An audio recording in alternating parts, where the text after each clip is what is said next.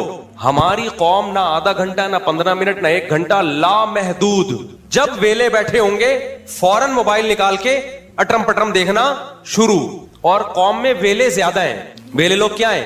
اور جو قوم میں مفید لوگ ہیں نا, جن کی صلاحیت فارغ وقت میں کسی بہت اچھے کام میں سرو ہو سکتی تھی, ان کی صلاحیت بھی اس میں برباد ہو رہی ہے. جب فارغ بیٹھے ہوں گے ایک دم نکال کے دیکھنا شروع, یوں کرو, انہوں نے کیا ہوا بھائی, یہ آیا بھائی, اس کو محدود کرو آپ. ابے لوفری کا بھی تو کوئی ٹائم ہونا چاہیے نا. اس کو میں لوفری سے تعبیر کر رہا ہوں کہ آپ نے یوٹیوب نکالا, یوں کیا بھائی, یہ لگایا, کیا آیا بھائی, دیکھیں کوئی نیا کچھ آیا ہوا ہے, تو اس کو کریں. یہ لوفری حرام چیز کی طرف نہ جائیں کہ لوفری میں آپ لڑکیاں دیکھنا شروع کر دیں. ویسے ہی کہ یار دیکھیں بھائی سوشل میڈیا پہ کیا چل رہا ہے, تو یہ بھی دیکھ لیں آپ, لیکن اس کو کیا کریں, آدھا گھنٹہ ہو. جیسے ہم آدھا گھنٹہ گپ شپ کے لیے لگاتے ہیں, لوفری کرتے ہیں, کوئی کام نہیں ہوتا یار, میں کہ سارا دن کام تھوڑی کرتا رہوں گا, یار بیٹھ یار. میرے پاس لوفری ہوتی ہے کہ میں اپنی مرغیوں کے پاس جا کے بیٹھ جاتا ہوں, دیکھتا ہوں یہ انڈے سے چوزا نکلا ہے کہ نہیں نکلا, کوئی نکلنے میں دشواری ہو رہی ہے, آپریشن کرتا ہوں میں, ٹھیک ہے نا. ایک دفعہ ایک چوزا میں نے آپریشن کر کے نکالا, سر اندر رہ گیا, ٹانگیں باہر.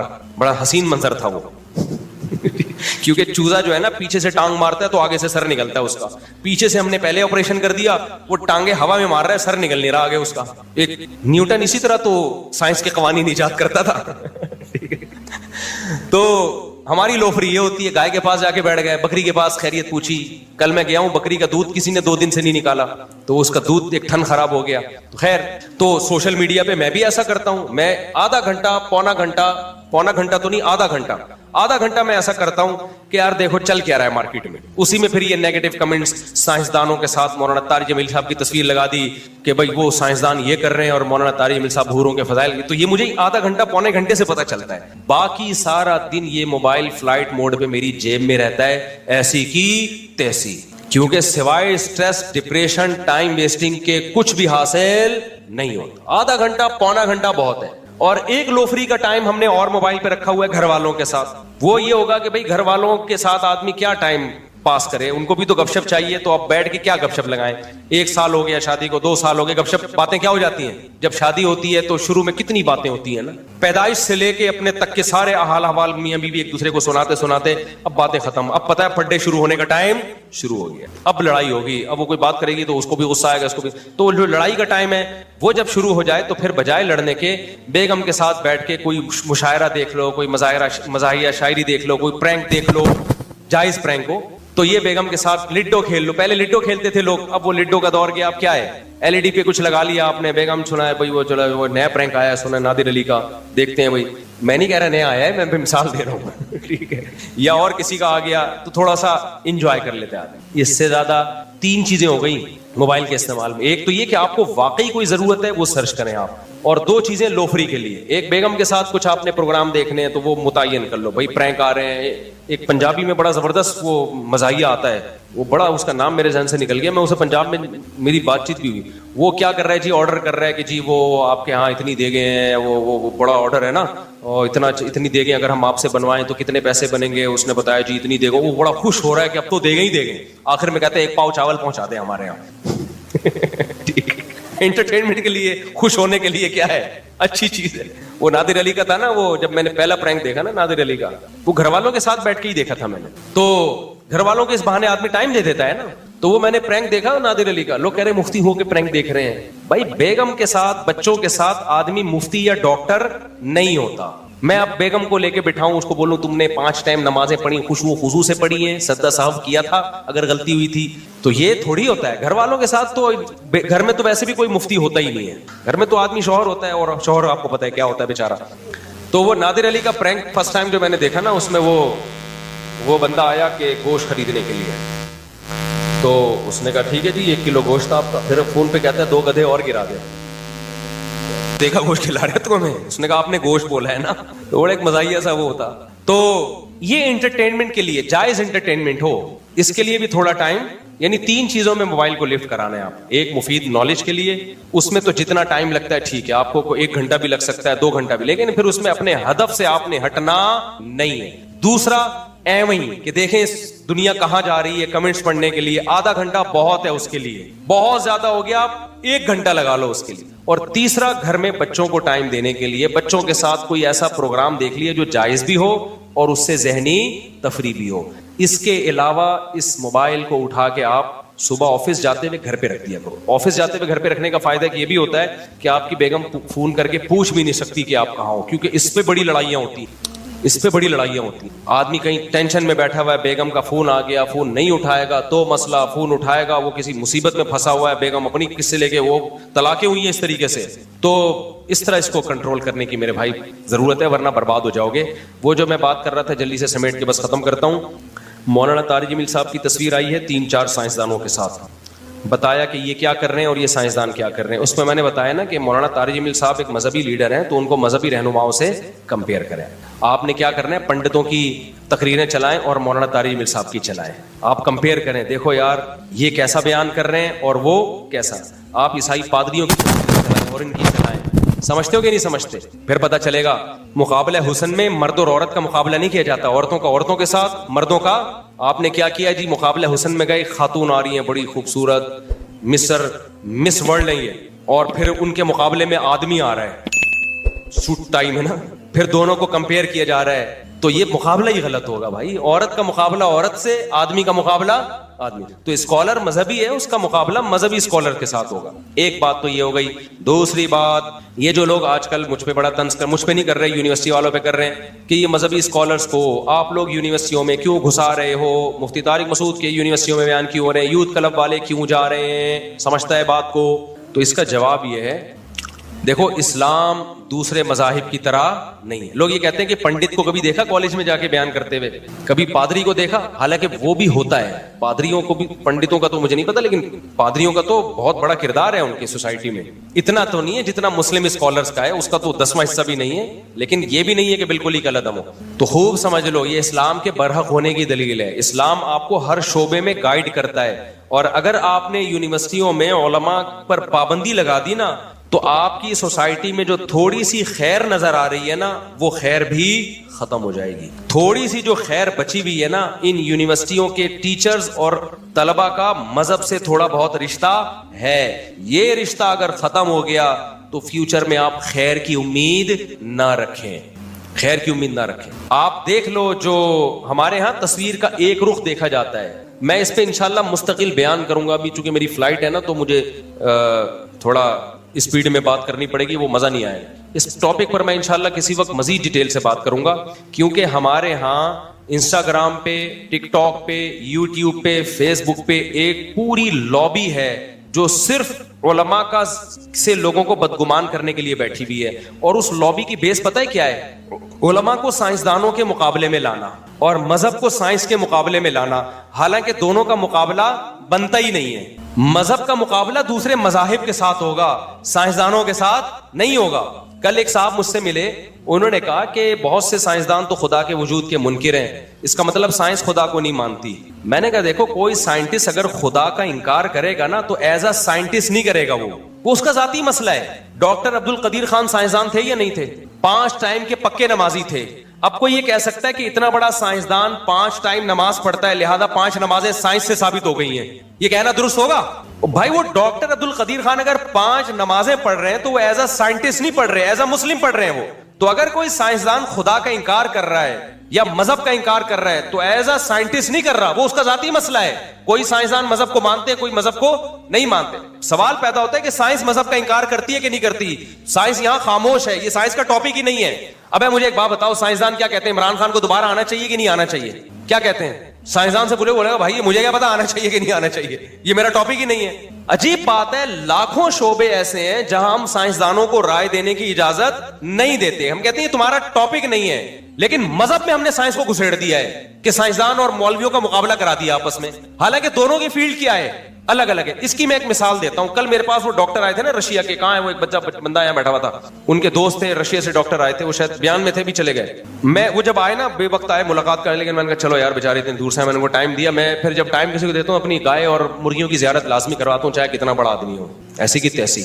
بڑے بڑے لوگ آتے ہیں, میں کہتا ہوں گائے دکھا رہا ہوتا ہوں ان کو, بھائی ہمارے پاس آنے کا کی قیمت ہے, ہماری گائے دیکھنی بھی ہے, اس کی تعریف بھی کرنی ہے آپ نے. تمہارا باپ بھی یہ نہیں کہنا مصعب یہ کیسی گائے ہے, آپ کو بولنا پڑے گا اچھی گائے ہے اور یہ بکری بھی بہت اچھی ہے اور کتنی خوبصورت مرغے اور مرغیاں اور مور, ورنہ آؤ نہیں ہمارے پاس. جب ٹائم ہوتا ہے تو دکھاتا ہوں, ایسا نہ ہر آدمی آئے.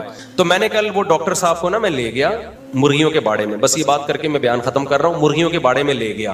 یہ خوب سمجھو, میرے پاس مثالیں چھوٹی چھوٹی ہوتی ہیں, آسان آسان, لیکن وہ بہت عقل مندوں کے لیے بہت خاندانی ہوتی. میں ان کو لے گیا تو میری مرغی بیٹھی ہوئی تھی انڈوں پہ اور اس میں سے چوزے نکل چکے تھے.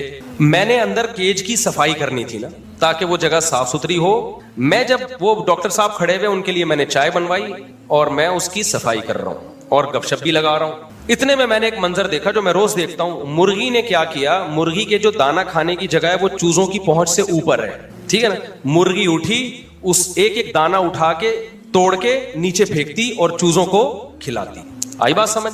جاتی اوپر سے ایک دانا اٹھاتی, یوں کچلتی, پھر چوزوں کے بیچ میں پھینکتی, خود نہیں کھا رہی تھی, پھر جاتی پھر دانا اٹھا کے نیچے پھینکتی اور چوزوں کو کھلاتی. میں نے ڈاکٹر کو بلوانے کا ادھر آئے ڈاکٹر صاحب, کیونکہ ڈاکٹروں کے بگڑنے کا اندیشہ بہت ہوتا ہے. یہ خدا کے انکار میں ان کا خطرہ, کیونکہ سائنس پڑھ رہے ہیں نا تو ان کو مولوی لوگ تو ان کو سمجھ میں ہی نہیں آتے. میں نے کہا یار یہ ڈاکٹر صاحب کو ابھی سے میں یعنی انسان تو بنے ہوئے تھے اور ذرا اچھی طرح بنا دوں. میں نے کہا ادھر آئیے.